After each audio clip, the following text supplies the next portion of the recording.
धार्मिक आस्था और खाने की आजादी के बीच चल रही इस बहस का इतिहास काफी पुराना है।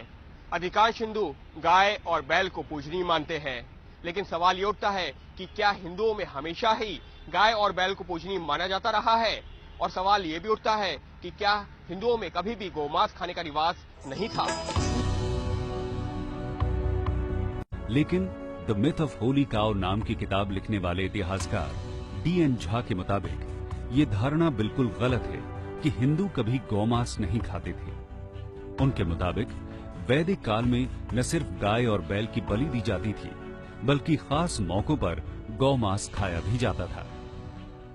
वैदिक काल में खाते थे, जैसे कोई यज्ञ होता था, राष्ट्रीय अश्वमेध, इन सब यज्ञों में भी गाय को मारा जाता था। वैसे उसके बाद और भी जो धर्मशास्त्रों में इसका जिक्र है कि लोग मेहमान आते थे, बड़े बड़े जो बहुत प्रतिष्ठित मेहमान आते थे, जैसे घर का दामाद हुआ या समधी हुआ या राजा हुआ, इस तरह के लोग जो आते थे तो उनके लिए गाय मारा जाता था। उसको मधुपर्क कहते हैं और ये इसकी चर्चा कई धर्मशास्त्रों में है, धर्म ग्रंथों में, जैसे मनुस्मृति में तो कम है लेकिन याज्ञवल्क्य में है। लेकिन भारत के संविधान के निर्माता कहे जाने वाले डॉक्टर भीमराव अंबेडकर ने अपनी किताब अछूत कौन थे और वो अछूत क्यों बने में एक निबंध लिखा। क्या हिंदुओं ने कभी गौमांस नहीं खाया?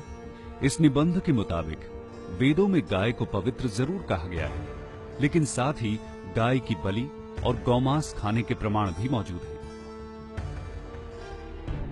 हिंदू धर्म को अमेरिकी धर्म संसद तक ले जाने वाले स्वामी विवेकानंद ने साल 1900 में कैलिफोर्निया में दिए एक लेक्चर में भी कुछ ऐसा ही जिक्र किया। विवेकानंद के मुताबिक पुराने रीति रिवाजों के मुताबिक जो बीफ नहीं खाता था वो अच्छा हिंदू नहीं था।